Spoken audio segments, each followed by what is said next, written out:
Halo sahabat, jumpa lagi dengan saya di channel Budidaya Ikan Gembira BCPS. Dalam video kali ini saya ingin membuat video mengenai tentang pemijahan ikan lele ya. Seperti yang ada di judul ya. Dalam video kali ini saya ingin menunjukkan pada teman-teman bagaimana sih proses dari mulai awal pemilihan indukan, persiapan pemijahan dan seterusnya ya. Simak terus video ini dan jangan lupa jika video ini bermanfaat buat teman-teman silahkan share ke media sosial teman-teman ya.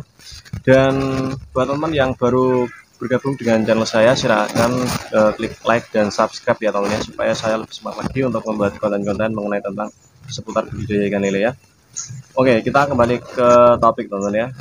Apa sih persiapan untuk apa saja persiapan untuk pemijahan ikan lele dan hal yang harus kita lakukan itu apa ya. Jadi yang pertama adalah kita harus mempunyai kolam teman-teman ya, itu hal yang utama.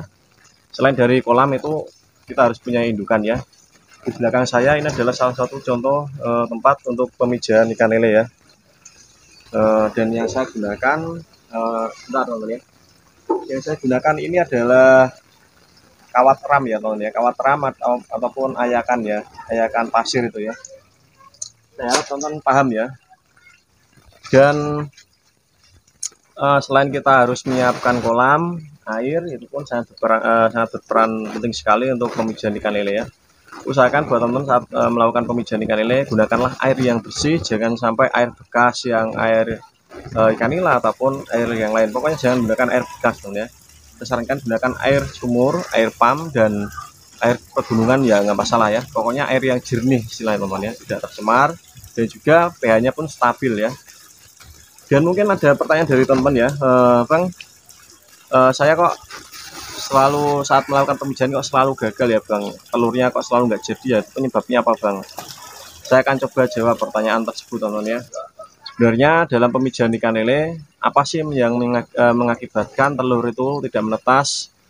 Yang pertama adalah mungkin dari kualitas telur itu sendiri mungkin kurang tua ya teman ya, ataupun kurang siap untuk kita pijahkan ya. Selain dari telur, yang kedua adalah mungkin dari lokasi kolam ya, itu sangat pengaruh penting sekali. Kenapa kolam itu sangat mempengaruhi untuk kolam pemijahan ikan lele? Karena bukan berarti kita mempunyai kolam itu kita bisa melakukan pemijahan ya teman ya. Usahakan buat teman yang lokasi kolamnya itu di sawah ataupun di lapangan yang luas yang mungkin ya terkena sinar matahari secara langsung itu ya, mungkin saya sarankan buat teman kasihlah penutup kere ya, kere teman-teman ya, yang dari bambu ya, yang dianyam itu yang dikasih benang ya, ataupun kasih paranet seperti yang ada di belakang saya ini teman-teman ya. Kalau paranet saya sarankan untuk dikasih double ya, ataupun yang ada di tengah ini ya, double. Kalau double warnanya agak gelap ya, jadi untuk sinar matahari tembus ke bawah itu lebih minim lah ya. Itu dari kita pelindungan dari atas. Di kolamnya kita juga kasih kere ya, supaya lebih aman lagi ya. Lalu yang berikutnya penyebab kegagalan telur menetas adalah dari cuaca teman ya. Cuaca ini sebenarnya tidak bisa kita salahkan ya, karena mungkin sudah waktunya hujan ya hujan, dan panas ya panas.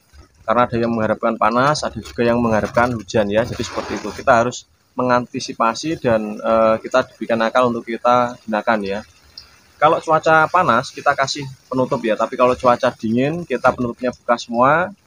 Dan untuk menghindari hujan mungkin ya teman-teman bisa menggunakan ini ya, penutup membran ya, membran ya, plastik membran, supaya air hujan tidak masuk ke kolam ya.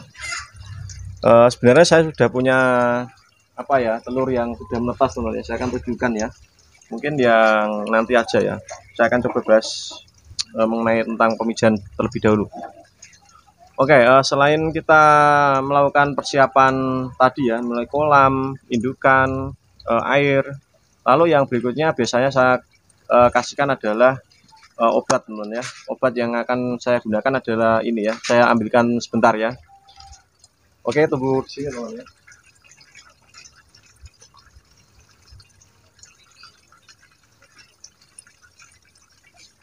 Oke, obat yang saya gunakan adalah ini teman, khusus untuk pemijahan sangat efektif sekali ya.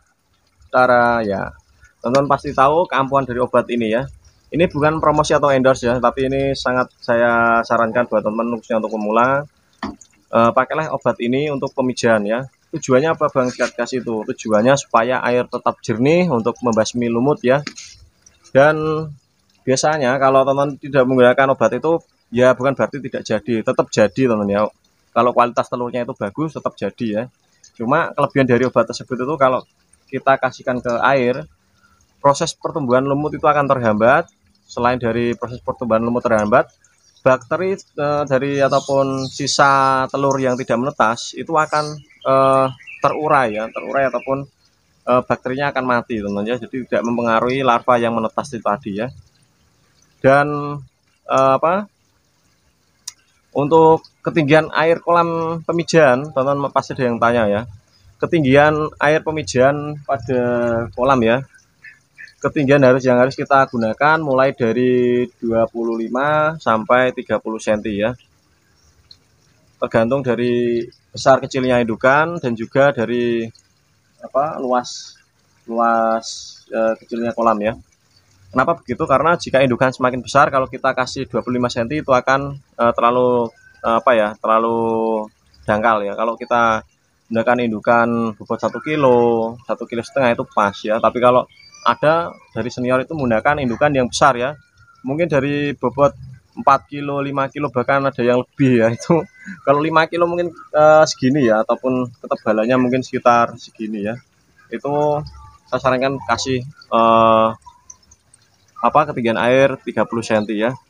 Sebenarnya 20 cm sudah aman teman ya, tapi untuk bisa dijaga ya supaya lebih aman, dan proses kawinnya pun tidak terlalu berisik lah ya, karena kalau terlalu dangkal dia akan proses kejar-kejarannya itu akan menimbulkan suara yang kayak loncat gitu ya, dubak kayak gitu ya. Jadi seperti itu ya. Dan buat teman-teman ya yang ingin menanyakan mengenai tentang seputar budidaya ikan lele ataupun budidaya ikan nila, silakan teman-teman tanyakan di kolom komentar ya, nanti saya akan jawab melalui komentar ataupun video secara langsung. Oke teman-teman ya. Dan saya akan tunjukkan pada teman ya indukan ikan lele yang sudah siap untuk dipijahkan itu seperti apa sih. Jadi indukan ikan lele yang siap dipijahkan seperti ini teman ya. Teman-teman bisa lihat ya, salah satu contoh dari indukan ikan lele yang sudah siap kita pijahkan, mungkin minimal usianya kurang lebih 1 tahun ya, 1 tahun. Dan tapi saya juga pernah mencoba 9 bulan itu sudah bisa teman, tapi lebih amannya itu 1 tahun ya, 1 tahun. Dan untuk bobot idealnya itu 1 kilo ya, 1 kilo 9 on, mulai dari 9 on ya, 9 on 1 kilo sampai terserah ya teman-teman menggunakan bobot berapa, terserah. Pokoknya yang paling kecil itu 9 on ya. Dan mungkin teman-teman ada yang bertanya, untuk hasil sekali pemijahan itu berapa Bang? Jadi untuk hasil sekali pemijahan itu tidak bisa kita tentukan teman-teman ya. Jadi tergantung kualitas telur dan juga mungkin dari perawatan itu sendiri. Kalau kualitas telurnya bagus, telurnya banyak yang menetas, tapi kalau untuk perawatannya kurang bagus, itu bisa jadi yang jadi ikan itu akan lebih sedikit ya. Mungkin dari 10.000 mungkin contoh ya, 10.000 itu 5.000 yang jadi. Kalau 100.000 ekor mungkin 50.000 ekor yang jadi. Jadi seperti itu ya. Jadi untuk kunci utama adalah dari perawatan, dan juga buat teman-teman yang ingin melakukan pemijahan, silakan kasihlah kocoran ya, kocoran seperti yang ada di sini. Ini tapi ini airnya baru saya isi ya teman ya. Kocoran adalah air mengalir ya, dengan keluaran yang kecil, pokoknya air kocoran lah ya. Itu air kocoran itu tidak menggunakan mesin teman ya, itu langsung dari air tandon. Itu sering sekali saya sampaikan, tapi banyak sekali yang bertanya seperti itu menggunakan mesin jenis apa Bang, dan jadi mungkin mereka belum nonton video saya ya mungkin ya. Saya sarankan teman-teman menggunakan air tandon ya, yang ada di pump seperti yang ada di sana, itu air tandon ya. Dan untuk teman-teman untuk pengeluaran airnya itu mungkin ya, habis berapa Bang listriknya. Saya sendiri pribadi menggunakan air kocoran untuk per bulan ya, kita menggunakan untuk listrik pribadi ya, untuk bisnis saja itu 100.000 teman ya. itu dengan kualitas air yang bagus ya, tentunya tidak telat ya teman-teman ya. Dan buat teman yang ingin mencoba silahkan praktekkan ya, jangan bertanya sebelum teman praktek ya. Oke, salam dari saya, itu mungkin itu saja yang bisa saya sampaikan. Jika ada suatu kekurangan dari saya ataupun salah kata, saya mohon maaf ya teman-teman ya. Video ini saya akhiri dengan kata assalamualaikum warahmatullahi wabarakatuh. Salam petani ikan Nusantara, salam jos, salam gembira selalu untuk ikan teman-teman ya. Oke, sip.